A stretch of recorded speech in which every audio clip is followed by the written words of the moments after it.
Hello, I'm Brad Johnson, and welcome to the Psychic Academy. In this video, we're going to be talking about thought observation in meditation. Now, when you're just starting meditation, when you're just beginning in this way, it's not uncommon for many people to feel that they're being overwhelmed with their own thoughts, that they're attempting to discover a peaceful place within themselves. They're feeling that there's a lot of overwhelming thoughts that are just bombarding them, representing everything in regards to personal relationship, to self-worth, to finances, to career, what have you. The whole key really isn't about burying those thoughts or throwing them aside, escaping from them, etc. The whole key is just being able to open yourself in a state of awareness.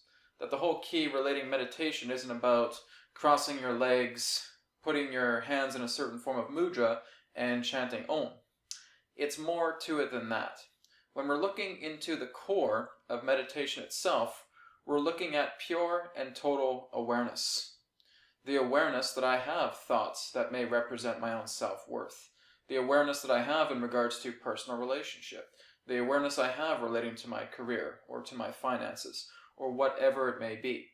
Being able to listen to those particular thoughts. A very overburdened mind relating to such thoughts is a mind that has not given itself enough time to look deeply within itself. As you're able to look more deeply within, you're able to understand these thoughts. You're understanding more about how these particular thoughts have been attracted to you. What have you done to magnetize that energy of these thoughts together? So when you're just starting to begin your meditations, just be aware. Just be mindful of being mindful. Let the thoughts tell the story. Let the thoughts share with you why they're there. Maybe you do have financial concerns. Maybe there is something with a relationship that may be somewhat unsettling to you. Look into it. Dive deeply into it. Throughout many of the 6 years that I've been doing this, a very common approach relating to meditation has been the listening of the thoughts, because there is something that we just don't want to share with ourselves. It's not about sweeping the thoughts under the rug and feeling that they don't exist. The more that you can embrace your own thoughts and let them be present, the more that you are collecting more of yourself back in return. The thoughts are there. It's about facing your fears. If this is your fear right here, you want to look at it face to face. Embrace it. Acknowledge that it exists. Because when you don't embrace it, this is where the thought continues to recycle itself, opportunity after opportunity after opportunity. When we do feel overburdened with thoughts, we want to feel that, what can I do right away that will just release these thoughts immediately? What can I do just to get them out of the way entirely, completely, permanently? What can I do? The only thing you can do is looking into the acknowledgement of their existence. Because you can certainly stimulate yourself with beautiful, universal energy. You can certainly look deeply into yourself and discover that beautiful peace. But everything relating to those thoughts that have been spread out through the light that you're producing through yourself will just start to eventually come back. Because those thoughts cannot leave in any other way. They can't leave. They're basically a part of your creation. You're the one that magnetically attracted those thoughts into your reality. It's all about hearing what they have to say, to embrace that feeling, to let your guard down, to feel completely vulnerable, to surrender yourself to the true humility of what you're capable of. And that represents listening to your own mind. So if you felt that there's been some financial difficulty in your past, admit it. Acknowledge that that's happened. I acknowledge that I've had some financial difficulty. I acknowledge that I haven't been the best with money. As you start to do that, there's this beautiful wave that just starts to emerge. It feels really, really good to admit that. And the more that you start to admit your own vulnerabilities, that you start to acknowledge that they exist, then you're moving on into another phase, which represents the phase of forgiveness. Can I forgive myself in regards to that which I did not know that situation was attempting to tell me at that time, and it led me into some type of deep, dramatic cycle? Can I forgive this? If you can, then congratulations. Then you can move on to the third phase, which represents the point of liberation. To be liberated is the idea of the fulfillment of forgiveness. The thought is now understood. It is now acknowledged. It is neither positive or negative anymore. It has now reached a neutrality. The whole thought itself has become humbled with your energy.